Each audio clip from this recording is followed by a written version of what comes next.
தன் எல்லையை காத்திட எந்த எல்லைக்கும் போகக்கூடிய இந்திய மாவீரனின் கதை போரஸ் தினமும் இரவு 8 மணிக்கு காண தவறாதீர்கள் உங்கள் தந்தி1 தொலைக்காட்சியில். புதுச்சேரி அருகே உள்ள உலகிலேயே மிக உயரமான காளி கோவிலில் உலக நன்மை வேண்டி சிறப்பு அபிஷேகம் நடைபெற்றது. புதுச்சேரி அடுத்த மொரட்டாண்டி பகுதியில் உலகிலேயே மிக உயரமான 72 அடி உயரம் கொண்ட ஸ்ரீ மகா பிரத்யங்கரா காளி கோவில் அமைந்துள்ளது. இந்த கோவிலில் வெயிலின் தாக்கம் குறைந்து விவசாயம் செழிக்கவும் உலக நன்மை வேண்டியும் அக்னி வெயில் நிறைவடையும் நாளன்று 24 மணி நேரமும் இடைவிடாது தொடர் அபிஷேகம் நடைபெற்றது. 1008 லிட்டர் தயிர், பால், இளநீர் உள்ளிட்ட பல்வேறு பொருட்களை கொண்டு நடைபெற்ற இந்த அபிஷேக நிகழ்ச்சியில் திரளான பக்தர்கள் கலந்து கொண்டு சாமி தரிசனம் செய்தனர். சின்னாளப்பட்டி சவுண்டம்மன் கோவில் திருவிழாவை முன்னிட்டு 50க்கும் மேற்பட்டோர் உடலில் கத்தி போட்டு நேர்த்திக்கடன் செலுத்தினர்.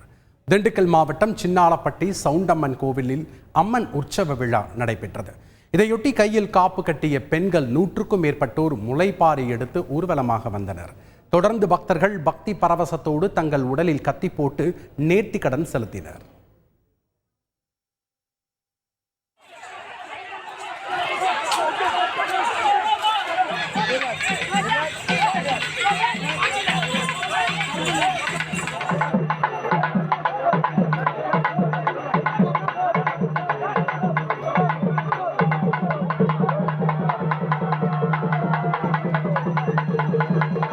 ஏழைகளின் ஊற்றி என்று அழைக்கப்படும் ஏற்காட்டில் 4500 அடி உயரத்தில் உள்ள சேர்வராயன் கோயிலின் தேரோட்ட விழா சிறப்பாக நடைபெற்றது.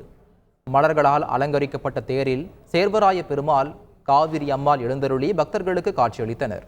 இதில் ஏற்காட்டை சுற்றியுள்ள 72 கிராமங்களைச் சேர்ந்த பக்தர்கள் திரளாக கலந்து கொண்டு சாமி தரிசனம் செய்தனர்.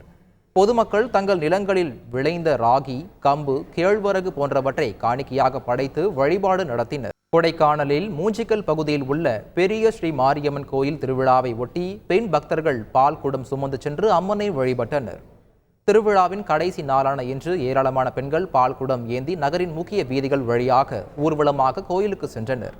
பின்னர் ஸ்ரீ பெரிய மாரியம்மனுக்கு சிறப்பு அபிஷேகம் மற்றும் பூஜைகள் நடைபெற்றன. இதில் ஏராளமான பக்தர்கள் கலந்து கொண்டு அம்மனை வழிபட்டனர்.